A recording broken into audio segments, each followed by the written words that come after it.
독일 학교에다가 지원서를 넣어놓고 떨어질 때 플랜 B가 대학가에 나가는 거였어요. 아니, 에이미 와인하우스를 어떻게 만난 거예요? 제가 독일에 있을 때 네. 베를린에 한 반년 정도 살았던 적이 있거든요. 디테일하게 몇 년도에? 근데 개인적으로 IQ가 그렇게 좋은 지능의 척도가 아닙니다.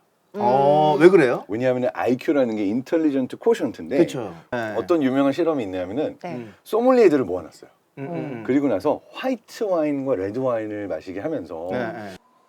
진짜 작곡가의 작업실은 특별한 장소인데 여긴가?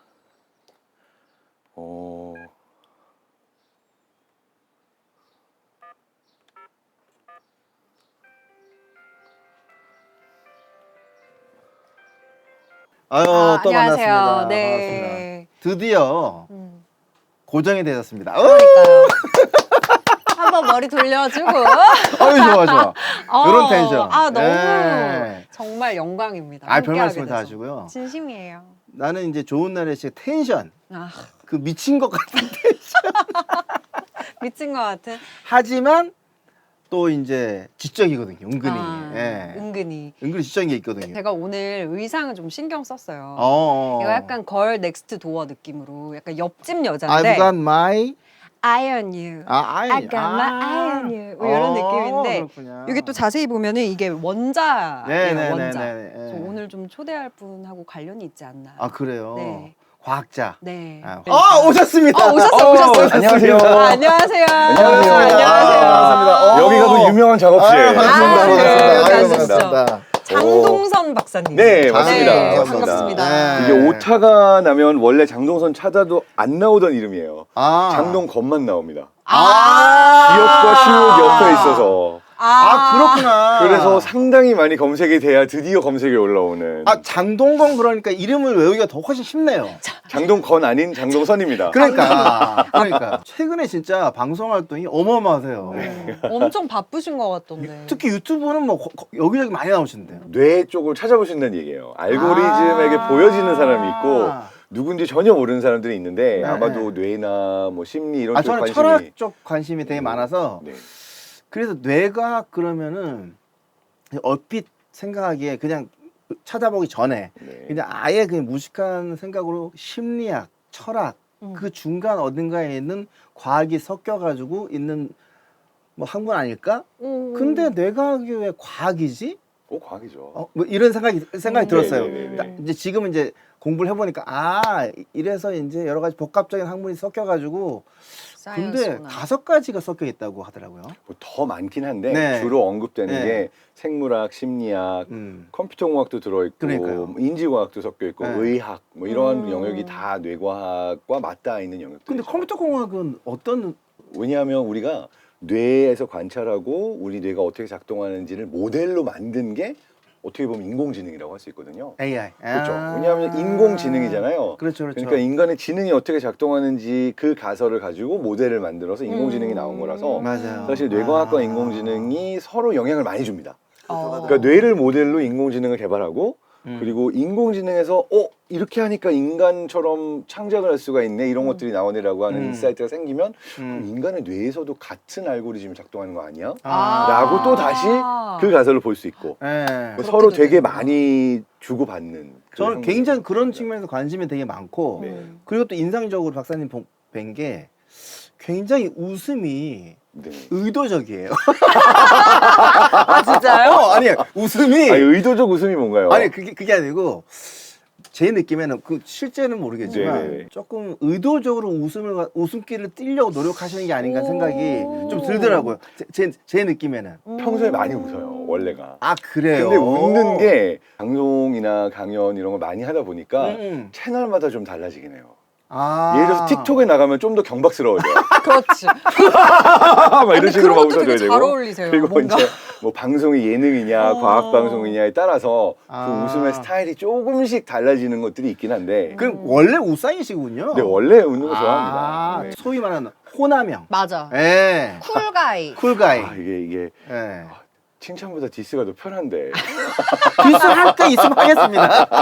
일단은 술부터 주세요. 네네. 술 한 잔. 오늘 와인인가요? 이제 철학적으로 시작했어요. 야, 똑같은 네. 무늬에 온유월은 지났잖아요. 우리 꽃이 한번 따라주시죠. 저 이런 거 잘 못하는데. 아이, 제가 저 따라주지 꽃인가요? 않습니까? 꽃이죠. 네, 저 꽃인 줄 감사합니다. 몰랐네. 꽃입니다. 오늘 꽃이네요. 어머, 이런 거는 감사합니다. 아니 어디 저렇게 한심하게. 근데 저도 심리학 공부하고 오, 있어가지고 진짜요? 많이 네, 찾아봤었어요, 네네네네. 선생님. 아유, 반갑습니다. 반갑습니다. 반갑습니다. 네, 좀 더 따라야지. 너무 조금 들었구나. 와, 죄송해요. 욕심이 많은. 향 너무 좋다. 좋습니다. 참고로 네. 우리의 뇌가 와인도 네. 네. 맛으로만 느끼는 게 아니라 네. 와인의 색과 이 보여지는 모습을 많이 속아요. 네. 어떤 유명한 실험이 있냐면은 네. 소믈리에들을 모아놨어요. 음. 그리고 나서 화이트 와인과 레드 와인을 마시게 하면서 네. 이 와인에서 평을 해달라고 한 거죠. 근데 사실상 모든 와인이 화이트 와인이었고 화이트 와인에다가 이 무색 무취의 식용 색소를 넣어서 레드 와인의 색처럼 보이게 한 거예요.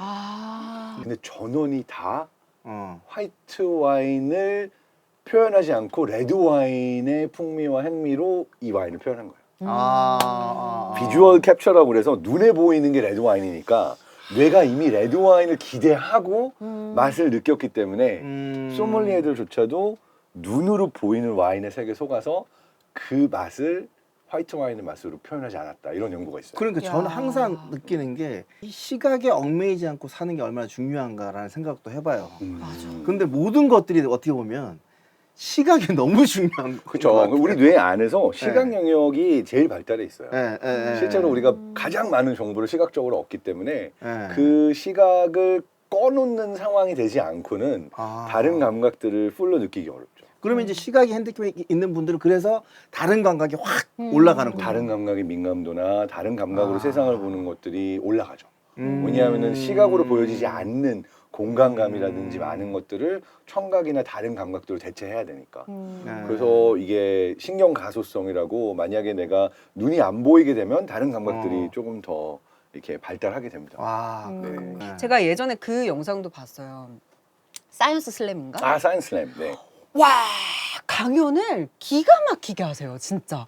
재밌게. 그러니까. 네, 아유, 네. 굉장히 어떻게 보면 어려운 주제를 철학도 들어가 있고 뭐 맞아요. 여러 생물학도 들어가 있고 뭐 여러 가지 과학이 많이 섞여 있는데 그걸 쉽게 설명해 주시는데 우리 뇌과학을 딱 한 단어로 설명해 보라 그러면은 그게 없더라고요. 아무도 그렇게 설명한 제가 많이 찾아봤는데 쉽게 얘기하면 저는 네. 이렇게 설명할 것 같아요. 네. 사람들이 제일 궁금한 게 뭘까?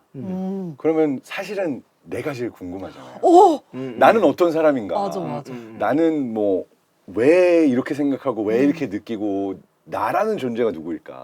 그럼 이거에 대해서 가장 원초적으로 옛날부터 설명을 주던 것이 사실은 철학입니다. 맞습니다. 그래서 저는 철학을 1인칭 뇌과학이라고 불러요. 내가 내 안을 들여다보고 내가 경험한 것들을 나의 시점에서 이야기하는 사유.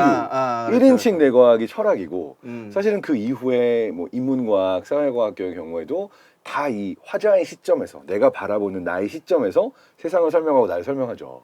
그러다가 이제 과학의 툴이 나오면서 현미경도 나오고 우리가 무언가를 들여다볼 수 있게 되면서 3인칭의 시점으로 맞아요. 뇌를 밖에서 들여다보고 얘는 여기가 고장이 나가지고 기억을 잘 못하는구나.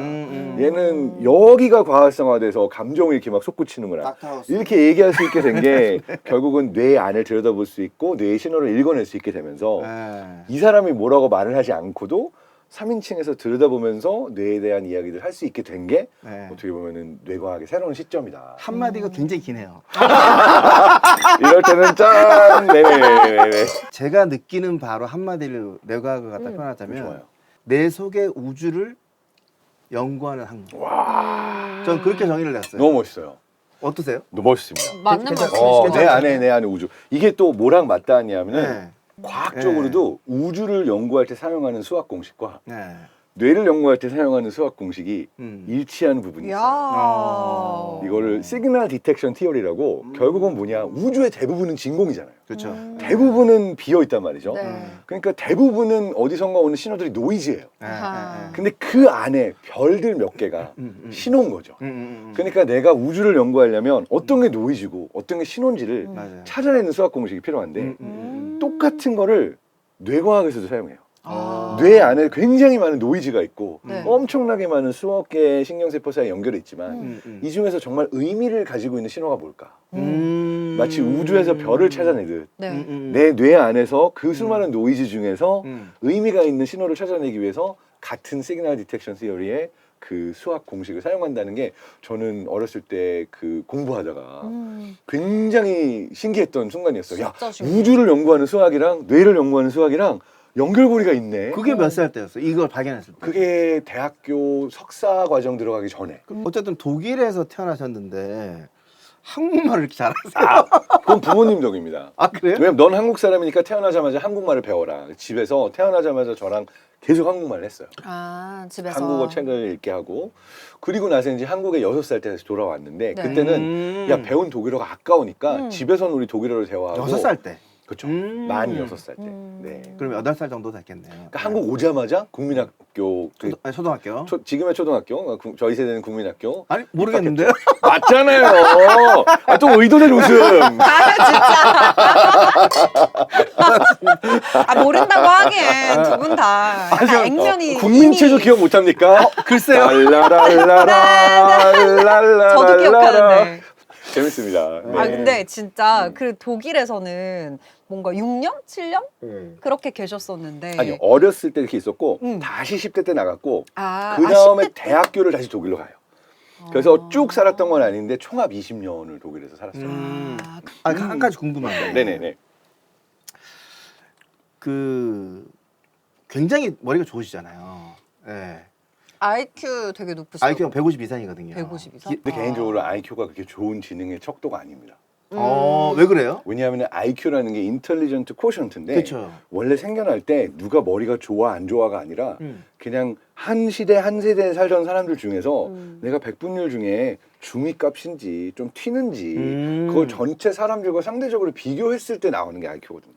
그럼 어쨌든 그러니까 그래도- 어떤 절대적인 수치로 이만큼 이상이면 이 사람이 좋아 이런 게 아니라 그 문제들을 100명에게 줬을 때 내가 상대적으로 얼마나 높은가라고 하는 것들은 이제 수치화한 건데 이렇게 우리가 생각하는 것처럼 줄 세우기로 해가지고 누가 이제 높고 낮고 이런 용도가 아니었어요.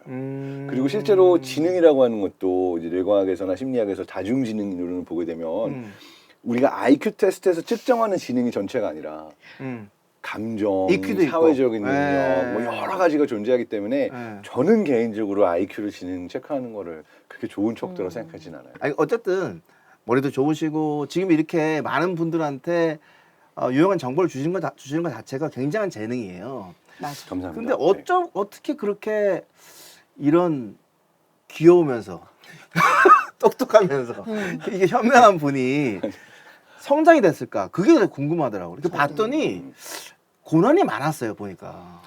네, 그러니까 이 사람들은 네. 밝은 모습이나 무대 위에 보이는 모습들만 저는 완전 얘기하는데 금수저로 봤거든요. 사실은 금수저건 흑수저건 어떤 경험을 했건 어린 아이 때는 그게 나의 선택으로 이루어지는 게 아니잖아요. 맞습니다. 네. 그래서 독일에서 태어난 건 부모님이 유학생이어서 태어난 건데 두 부모님이 이제 독일에서 열심히 뭐 공장도 다니고 병원에서도 일하고 하면서 열심히 돈도 모으시고 되게 열심히 사셨어요. 공부도 하고. 근데 그때 이제 학생이셨어요, 그러면? 학생이셨죠. 아. 박사과정까지 했던. 아. 그리고 나서 이 일도 하고 아버님은 사회학. 그다음에 어머님은 병원에서 일하셨어요. 간호사로. 근데 그 당시 이제 저희 부모님이 독일에 살았던 게 70년대, 80년대니까 한국에 비하면 GDP나 이제 생활 수준이 되게 높잖아요. 그쵸. 그때 이제 독일 탄광에서 일을 많이 할 때. 맞아요. 맞아요. 그 시기에 이제 독일에서 공부하면서 돈을 벌어서 한국에 돈을 보내고 그리고 이제 아버님 고향 친구한테 아. 땅도 사놓고 집도 좀 사놓고 독일에서 번 돈을 힘들게 번 돈을 어머니 아버님이 10년 넘게 한국에 보내놓으신 거예요. 와. 왜냐면 공부 끝나고 이제 고향에 돌아가면 우리가 살 집도 있고 땅도 있으면 좋겠다. 아니, 누구한테 보낸 거예요? 아버지 친구분? 고향 친구. 그걸 믿으시고? 그냥 믿으시고. 대박! 근데 돌아오니까 대박! 어떡해. 집도 없고 땅도 없고 말도 안 돼. 아버지 이름으로 빚만 남겨놓고 도망간 거예요. 근데 저는 그때 해맑았어요. 왜냐하면 한국에 처음 와서 이제 성북구 역촌동에 단칸방인데 그곳에서 그냥 새로운 곳이니까 재밌는 거죠. 이제 결국은 그 동네도 떠나고 계속 옮겨 다니면서 뭐 이제 할아버지 집에도 얹혀 살고 막 이런 이제 어린 시절이었잖아요. 근데 그때 이제 몇 살이었어요? 그때가 이제 한국에 왔을 때가 만 6살, 7살이니까 오자마자 초등학교 국민학교 들어갔던 시기인데 들어가자마자 별로 안 좋았어요. 왜냐면 많이 맞았고 그 당시에 맞아요. 그 다음에 뭐 좀 왕따, 체벌, 뭐 학교에서. 독일에 이렇게 외국 살다 와서 네. 되게 안 좋았던 게 있어가지고 왜 이렇게 막 음. 애들하고도 친구도 없고 막 힘들지 이래가지고 저는 혼자 이렇게 우산 쓰고 비 오는 날 가면서 사실 내 생각에 나는 지구 위의 인간이 아니고 어딘가 외계에서 갑자기 지구에 파견한 외계인 나 똑같은 같은데, 생각했어요. 어렸을 때. 그때 왜냐면 우리가 뭘 보면서 자랐느냐? 나 똑같은 생각했어. 심영래 선생님의 우레메를 보고 자란 세대거든요. 아, 그 당시에? 그래서 그런 게 아니고. 그건 아니시래요. 아니에요. 근데 그때 막 비슷한 스토리가 나왔었거든요. 그래서 막 그 막 외계인과 막 이런 거 생각하면 나도 사실은 지구인이 외계인. 아니고 외계인이야. 그렇게 UFO가 와야 어떻게 되는데. 보면 과학학도를 꿈꾸게 된 계기가 된 건가요? 그때는 과학학도를 꿈꾸지 않고 네. 음악가를 꿈꿨어요. 진짜? 왜냐면 힘들 와. 때마다 피아노만 치고 음악을 듣고 하면은 그게 제일 큰 위안이었어가지고 저한테는 피아노 어디서 쳤어요? 저희 아버지한테 사기를 치고 도망가신 고향 친구 있잖아요. 네. 근데 이 사람한테 뭐라도 가져와야 되잖아. 친구도 아닙니다. 그러니까 우리 어머님과 다 가서 빚쟁이처럼 그 집에 가구 같은 걸 압류해 왔어요. 아. 이거라도 내놔라. 당연하죠. 그 중에 하나가 피아노였어요. 아. 가지고 온 그 집에서 돈은 못 받아왔지만 삶이라는 게 참 재밌네요. 이렇게 이 얘기를 들어보면 꼭 나쁜 게 또 나쁜 것만 아유, 아닌 그럼요. 것 같아. 근데 그 순간 안에 있을 때는 그렇게 이런 힘들고. 생각이 들지 않고 항상 그쵸. 돌이켜보면 삶이라는 게 맞아. 이야기거리가 되고 좋지만 그 순간 안에 있을 때는 아. 그냥 그저 막막하고 언제 내일이 오나 맞아요. 이런 생각들이 좀 들죠. 내일이 안 왔으면 좋겠다는 생각도 하고 가끔은. 예. 음. 그래서 뭐 그런 위험한 생각도 많이 가지게 되는 것 같아요. 너무 힘들다 보면. 근데 그런 분들을 위해서 또 노력하신다고 요즘에. 아 지금 대한민국에서 음. 만약에 내가 어떤 것에 기여를 하거나 할 수 있는 일이 있다면 어떤 한 가지를 바꿀 수 있겠습니까? 어떤 한 가지를 바꾸겠습니까? 라는 질문을 받은 적이 있어요. 네. 생각을 하다 보니까 지금 가장 심각한 문제는 엄청나게 높은 20년째 이어져 오는 자살률이라고 생각했거든요. 실제로 이게 생각보다 너무 심각합니다. 36분, 40분마다 한 명이 자살하고 있고 OECD 모든 국가들 중에서 우리가 1위를 놓친 적이 거의 없고 그리고 이게 최근에 심각해진 게 10대, 20대, 30대 청년들의 자살률이 너무너무 많이 올라갔어요. 그래서 이게 이렇게 말하면 와닿을지 모르겠는데 코로나19 동안 스스로 돌아가신 분들의 숫자가 팬데믹 때 코로나로 돌아가신 숫자보다 거의 10,000명 가까이 더 높아요. 에? 와. 진짜로요? 네, 그러니까 저희가 볼 때는 이게 진짜 팬데믹이고 진짜 문제인데 전 세계적으로 아니면 우리나라에서 우리나라에서? 우리나라에서만 그러니까 우리나라 자살률이 너무 높아가지고. 맞아요. 그러니까 결과적으로는 이렇게 힘든 마음 이 부분이 해결이 돼야 된다고 생각을 해서 지금 이렇게 영화 감독, 연예인, 작곡가, 음악하신 분들, 그다음에 정신과, 뇌과학, 심리학 이 분들이 다 모여서 우리가 이 정도로 심각하고 더 이상 이렇게 가서는 안 되겠다라고 하는 전 국민적인 캠페인을 시작하려고 하고 있습니다. 그래서 그게 내 마음의 구조 신호를 들어야 된다라고 마인드, 내 마음, 마인드 SOS, SOS. 난파 신호 보낼 때 마인드 구조 신호, SOS. 마인드 SOS.org라고 하는 거를 저희 캠페인으로 만들어서 돌리고 있고 여러 연예인들 분 여러분들한테 여기에 같이 목소리를 내주시고 참여해 주시면 저 좋겠다라고 돕겠습니다. 섭외하고 있는 네, 중입니다. 네, 같이 돕겠습니다. 저는 이렇게 SOS를 느껴요. 치고 싶은 것 중에 하나가 제가 옛날부터 수면 장애가 심해요. 아 그래요. 네. 정말 과학적으로 접근해서 그걸 토대로 음악을 만들어 가지고 저 같은 사람을 위해서 음악을 만들어 주고 싶어요. 아 되게 재밌는 실험이 있는데 네. 이게 제가 어떤 딱 친구들 들으면 졸린. 근데 어떤 친구들이 딱 이 수면 장애를 연구하면서 네. 졸리게 만드는 음악을 연구를 했었는데 아. 어떤 실험을 했었냐면은 뇌파를 측정하는 거예요. 64개 채널로. 네. 채널이 64개니까 각각의 이제 뇌파가 파장으로 나오잖아요. 네. 그럼 그 하나하나의 뇌파 변화를 음으로 취하는 거예요. 아. 그럼 내 뇌가 어차피 프리퀀시니까. 그럼 내 뇌가 만들어내는 뇌파 신호를 측정을 한 다음에 내 뇌파를 음악으로 치환해주는 프로그램을 쓴 거예요. 오. 근데 되게 재밌는 게 가능하지. 내 뇌가 만들어내는 음악을 내가 듣잖아요. 네. 그럼 그 음악을 들으면 뇌파가 변해요. 이 음악에 반응을 해서. 재밌겠다. 아니 엄청 복잡할 것 같은데. 그러니까 이게 약간 거울 속에 거울 속에 거울 속에 거울 속 같은 거예요. 아. 왜 거울을 두 개를 놓으면 빛이 왔다 갔다 하면서 거울 속에 거울이 보이고 거울에 비친 거울이 보이고 거울에 비친 거울이 보이잖아요. 영원히 못 자. 아니 근데 재밌는 게 이렇게 내 뇌파의 신호를 음악으로 만들어서 거울처럼 들려줬더니 사람들이 잠이 오는 거예요. 진짜? 진짜 재밌다. 그런 오. 연구가 있었어요. 되게 신기하죠. 그래서 저도 이게 어느 학회에선가 친구가 발표한 거 보고 와 진짜 신기하다라고 해서 기억을 하는데 이게 상용화가 됐는지 어떻게 나왔는지는 저도 팔로우업을 안 해서 잘 모르겠어요. 이거 약간 우주적으로 생각해야 된다. 이거는 어떻게? 태초에 음악이 그랬을 거야 라고 생각이 돼요. 태초에 자기가 느꼈던 파동을 그대로 이렇게 표현했을 거잖아. 다 언어가 없었으니까. 그렇죠. 그럼 그 음악 아니에요? 근데 그 이게 음악이죠. 저는 또 어떤 원리라고 생각하냐면은 우리가 보통 불면증이 심하거나 수면 장애가 있을 때는 네. 또 다른 어떤 마음의 심리의 이유들이 있거든요. 아. 불안감이 높거나 어떤 트라우마가 있거나 우울이 있거나 이러면 이런 것들이 연관되어 있는 게 되게 커요. 그런데 이게 오래된 사람들은 이게 그냥 숨 쉬는 것 같이 힘들어요. 왜냐면 그게 악순환이거든요. 네. 왜냐면 잠을 못 자니까 더 마음이 힘든 게 있고 마음이 힘드니까 또 잠을 못 자고 이게 점점 이게 악순환이에요. 맞죠. 그래서 이게 거울 속에 거울 속에 거울 속에 거울 같은 느낌이 있는 거예요 그 안에. 아 그렇구나. 근데 결국은 제가 볼 때 사람의 마음에서의 그 부담이나 불안이나 우울을 덜어줄 수 있는 가장 좋은 순간이 뭐냐면 공명이 일어날 때인 것 같아. 내가 말하지 못했던 얘기를 한 번도 얘기하지 않았는데 누구랑 말을 했는데 통하고 이 사람이 내 마음을 알아줬어. 그래서 내가 너무 억울하고 막 너무너무 막 그 내 마음속에 꾹꾹 눌러둔 힘든 게 많았는데 공감. 이 얘기를 못 하다가 누구 한 명이 야, 너 어떻게 살았어?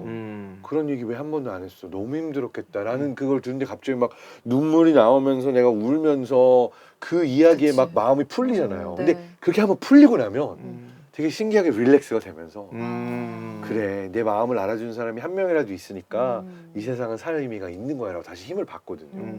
그래서 그 부분을 제가 볼 때는 일종의 공명으로 다른 사람이 내 뇌가 느끼는 내 마음이 느끼는 걸 알아주면서 우리가 치유받고 힐링되고 하는 경험이 인간의 뇌가 다른 인간의 뇌에게 반응을 하고 우리가 연결된 존재로 사는 되게 원초적인 이유인 것 같아요. 아 근데 네. 박사님도 음악을 굉장히 좋아하신다고 아까 말씀하셨잖아요. 아니 좋아하는 정도가 아니고 본인이 작곡 편곡을 해가지고 제 연극을 갖다가 6년을 올리셨어요. 아 네. 음악 감독으로. 네. 아니, 사실은 진짜 제 꿈은 제가 정말 되고 싶었던 건 작곡가예요. 그래서 아니 이미 작곡가잖아요. 아니, 작곡을 하긴 했지만 작곡가는 아니죠. 아마추어죠. 그냥 작곡했으면 작곡가입니다. 그럼 와 일상님이 작곡가라고 해줬다. 아니 그 음악 들어보고 싶다. 작곡을 해서 6년 동안 올렸으면 작곡가죠. 맞아. 그래서 제 장선생님 궁금한 내 채널에 있는 시그널송도 제가 작곡해서 아, 올린 진짜? 거고요. 네네. 사실 진짜 고등학교 때부터 나는 작곡하고 싶다. 뭐 이제 독일 학교에다가 지원서를 넣어놓고 떨어질 때 플랜 B가 대학가요제 나가는 거였어요. 대학가요제요? 그래서 대학가요제 나갈 팀도 이미 있고 곡도 작곡해놓고 했는데 이 친구들한테 지금도 너무너무 미안한 게 독일 학교에 학비역이 되면서 독일 유학을 가게 되면서 우리가 대학가요제 못 나가게 됐는데 만약에 독일의 이 생물학과에 제가 넣었던 원서가 떨어졌다. 떨어졌으면. 그러면 저는 그냥 이제 음악의 길을 도전해보는 걸로 마음을 먹고 있었어요. 그럼 작곡해서 뭘로 나가시려고 했던 거예요? 저는 대학가요제? 키보드 치고 키보드? 제가 곡을 작사 작곡했고 그럼 이거를 노래하고 베이스 치고 드럼 치는 친구들은 있었어요. 그리고 고등학교 때 음악 동아리였거든요. 근데 제 고등학교 음악 동아리에 있던 또 친구들이 한 명은 조피디랑 같이 곡도 내고 래퍼 생활을 하고 그랬었어요. 조피디 중훈이 얘기한 거예요? 네, 맞아요. 조피디 쪽하고 같이. 저랑 너무 친하네요. 엄청 친하죠. 네. 네, 그래서 같은 음악 서클 친구들 중에 정말 음악의 길을 갔던 친구도 있고 저도 보면서 아 나도 음악 하고 싶다 막 이 생각을 가지고 있었는데 포기했던 결정적인 이유는 음악의 꿈이 있었으나 나는 재능이 충분히 되지 않는다라고 생각을 해서 그냥 나는 열심히 하면 되는 과학으로 가자로 선택을 했었어요. 겸손하신 거고 어찌됐든 음악의 그 열정 때문에 맞아. DJ까지 하시고 네? 그 그 어렵다는 이태원 홍대를 누비면서 DJ까지 DJ 심지어 아니, 에이미 와인하우스를 어떻게 만난 거예요?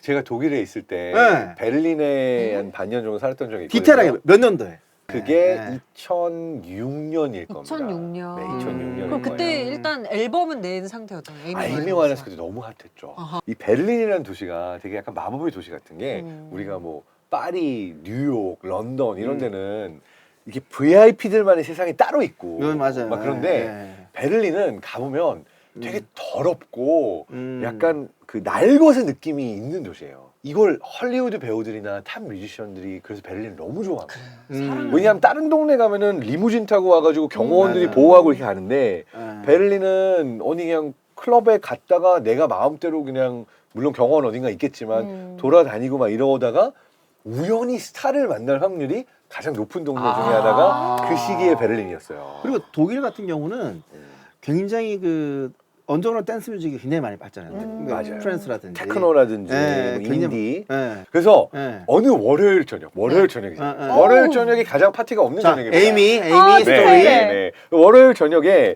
친구들하고 같이 뭐 하고 놀러 가지는데 별게 없어요. 그러니까 이제 별거 없을 때 놀러 갈 수 있는 클럽이 있었어요. 그 클럽의 이름이 화이트 트래쉬. 같이 갔던 친구들이 누구냐 하면 DJ 친구들이고 되게 유명한 뮤지션이에요. 재자 노바라고 유니버설 뮤직 그 레코드 레이블 소속 아티스트들인데 네네네. 얘네들 DJ하고 음악하는 걸 되게 좋아해서 이 친구들하고 같이 놀면서 어깨너머로 DJing도 배우고 이런 음악도 있구나라고 했던 시기예요. 한때 굉장히 유명했어요. 굉장히 유명했어요. 네. 재사노바. 맞아요. 네. 아시는군요. 네, 역시 알아요. 역시 작곡가님. 그래서 이제 클래스 데리고 같이 갔죠. 갔어. 딱딱딱 갔더니 다른 유니버설 레코드의 이제 매니저가 데려온 다른 팀이 있는 거예요. 누군지 몰랐어요. 근데 얘네도 유니버설 뮤직, 저기도 유니버설 뮤직이니까 합석하자 테이블. 우연히 앉았는데 옆에 타투 가득하고 약간 눈빛 풀려 있고 카리스마. 오 마이 갓. 카리스마 엄청 넘치는 분이 옆에서 압생트라는 술, 앱센트 그 초록색 알죠, 그 알죠. 전설의 그 고흐가 먹었다는 고흐가 마셨다는 그 고도수의 압생트. 압생트를 시켜 마시고 있는 압생트 주문할까? 친구가 있는 거죠. 주문해요. 그 누군지 모르고 이렇게 짠 하고 있다 좀 있다 다시 봤어. 에이미 와인하우스인 거예요. 역사적인 만남이. 그렇죠. 그래서 그날 무슨 얘기했어요? 기억이 안 나요. 왜냐하면은 찐대와. 아침까지 술 마시고 아까워. 아침까지 술 마시고 다음 날 오후 5시에 깼어요. 아. 머리가 이만큼 아픈 상태 숙취 가득해서 우리 대체 얼마나 마신 거야 이러고 다음 날 아침에 다음 날 꿈에서 본 건 오후에 아니죠? 깬 거죠. 꿈에서 본 건 아니 아니죠? 아니. 그런데 네. 사실 에이미 와인하우스가 베를린 공연을 마치고 뒤풀이로 가서 만났으면 괜찮았는데 그러니까. 우리랑 그렇게 마시고 다음 날이 에이미 와인하우스 공연이었어요. 에? 그래서 그 공연이 레전드로 남아 있는 게 에이미 와인하우스가 1시간도 못 채우고 목소리가 거의 나가 있고 컨디션이 엄청 안 좋은 상태에서 노래를 하고 내려가서 프로적인 지 뭐. 그래서 그거 본것 같은데 그 무대? 그래서 베를린에서 악플과 이 신문 기사들이 맞아, 어떻게 맞아. 저런 상태로 공연을 하냐 에이미 와인하우스 취해 있었다 막 이런 되게 안 좋은 기사들이 많이 나갔는데 안타깝네. 왜 그랬는지 근데 어쨌든 역사 현장에 있었는데. 왜 그랬는지 전 알고 있죠. 그 유명한 공연 전날에 같이 계셨던 그렇죠. 거잖아요. 그래서 본의 아니게 그냥 오늘 뭐 재밌는 거 없을까 떠돌다가 에이미 와인하우스랑 밤새 술을 마셨던 기억이 하나가 있죠. 우리 마지막으로 짧게 네. 우리 뇌과학 그러면 또 AI 얘기를 짧게라도 안 좋았습니다. 해볼 수 없거든요. 좋습니다. 짧게 한번 그 문득 생각이 안 될 것 같아요. 뇌과학이랑 AI가 어떤 연관이 있는지 일반 대중분들이 알기 쉽게 한번 설명해 주시죠. 결국 인공지능은 뇌를 모델로 음. 인간처럼 생각하고 창조하고 그렇죠. 모든 일을 할 수 있게 만들려고 한 걸로 인공지능이 나온 거예요. 맞습니다. 근데 인공지능이 인간을 못 뛰어넘을 거라고 생각했는데 지금은 그림도 그리고 창작도 하고 시도 쓰고 많은 것들을 하고 있죠. 네. 결국은 인간이 일하고 창작하고 작곡하고 하는 게 아니라 많은 영역을 이제 AI한테 시키면 내가 시킨 대로 AI가 만들어내게 되는 세상이 올 거거든요. 근데 이 미래에서 그러면 인간은 뭘 가져야 되는가? 우리가 가진 장점은 뭘까? 라고 할 때 뇌과학자 입장에서는 네. 저는 1대1 개인의 뇌랑 AI랑 맞붙잖아요. 네. AI가 이깁니다. 음. 그러니까 개인 개체로 승부하면 한 명의 뇌가 할 수 있는 일은 AI가 이제 거의 대부분 다 할 수 있어요. 뭐 바둑 같은 경우죠. 뭐 바둑도 그렇고 디자인.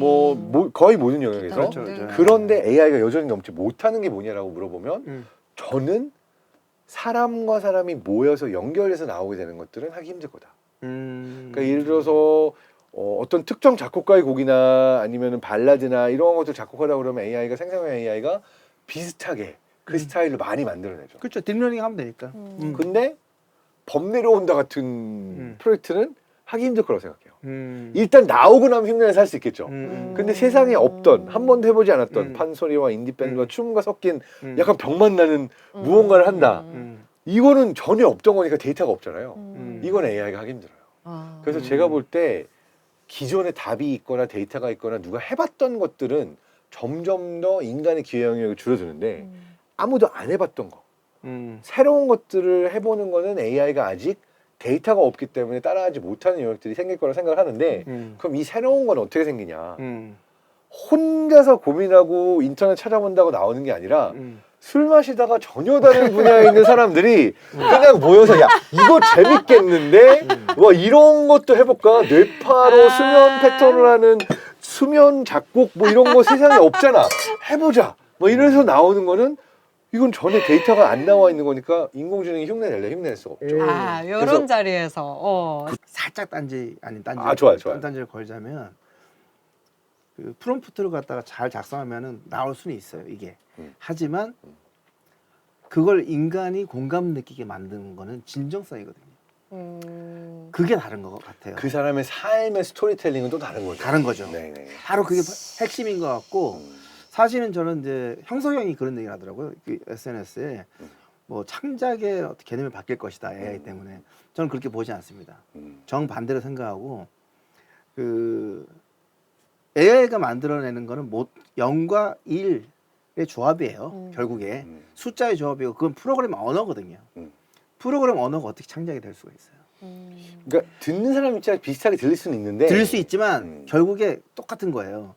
제가 히트곡이 막 뭐 1위부터 10위 중에 뭐 7, 8곡이 됐을 때도 어떤 히트를 생각하고 곡을 쓰지 않았거든요. 그게 공감을 받았다고 생각해요. 그렇죠. 그 진정성 때문에 네. 그 진정성은 인간만이 가질 수 있는 거라고 생각. 그건 프로그램 언어로 그렇죠. 되지가 않거든요. 네. 오늘의 어떤 핵심은 그런 것 같아요. 이 뇌과학이라는 결국에는 인간을 들여다보는 어떤 우리 안에 우주를 찾는 네, 우주를 찾는 행위고 선두주자고 우리나라 어떻게 보면 선두주자고 거기에 어떤 그 담긴 무게를 느끼지 마시고 지금 자꾸 무게 주고 계신데요. 아, 어깨가 막 지금 무거워지는. 네. 느끼지 마시고 지금같이 이렇게 쾌활하고 밝고 긍정적인 의미에 그리고 이런 긍정의 힘이 전 국민한테 다 닿아가지고 우울한 생각이 할 틈이 없을 정도로 행복한 우리나라를 만들기 위해서 도전해 주시고 거기에 저도 미랄이나 아마 우리가 도움이 네. 될 수 있으면 너무 진짜 도움 청하러 또 오겠습니다. 너무 영광일 것 같아요. 네, 오늘 초대해 주셔서 너무 감사드려요. 앞으로 네. 우리 박사님의 삶에 행복만 있기를 갖다가 바라고 우리 그 시그네처 있어요. 건배사가 올라가자입니다. 올라가자. 좋다. 올라가자. 좋다. 올라가자. 우리 모두 다 올라가자. 예. 달까지. 야, 우주까지. 좋습니다.